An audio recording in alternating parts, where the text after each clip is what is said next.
લોકસભાની ચૂંટણીને લઈ સુરતમાં સરકારી કર્મચારીઓનું મતદાન આજરોજ કરવામાં આવ્યું હતું, જેમાં પોલીસ કર્મચારીઓ અને સરકારી કર્મચારીઓએ સવારથી મતદાન કરવા માટે લાંબી લાઈનો લગાવી હતી.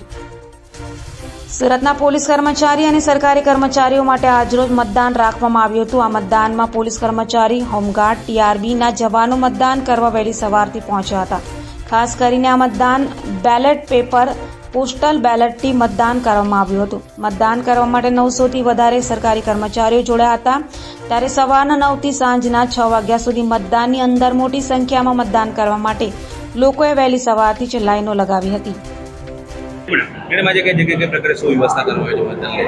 અત્યારે સુરત પૂર્વનું અહીંયા મતદાન ચાલી રહ્યું છે પોસ્ટલ બેલેટ દ્વારા. ફેસિલિટેશન સેન્ટર છે આપણું આ. અહીંયા પોલીસ અને હોમગાર્ડનું વોટિંગ ચાલી રહ્યું છે. તમામ પોલિંગ સ્ટાફનું આપણે 2 ફેસિલિટેશન સેન્ટર કર્યા છે. ત્યાં આપણે મતદાન કરશું. લગભગ 2477 જેટલા લોકો આની અંદર મતદાન કરી શકશે અને સવારના 9 વાગ્યાથી ચાલ્યું છે અને આજે અને આવતીકાલે 2 દિવસ માટે આ વ્યવસ્થા રાખવામાં આવી છે. આપણે અહીંયા હોલમાં જ રાખ્યું છે, એટલે કમ્યુનિટી સેન્ટરમાં એમને એવી રીતના સ્લોટમાં જ આવે છે એ લોકો, એટલે ઓછામાં ઓછા લોકો આવી શકે એના માટે અને સાથે જ બધાનું મતદાન થઈ શકે આપણે સ્લોટ વાઇઝ રાખ્યા છે. સાથે પાણીની વ્યવસ્થા રાખેલી છે. બહાર શેડ જેવું છે, અહીંયા કોઈ એવી તડકાની કે એવી તકલીફ થાય એવું નથી.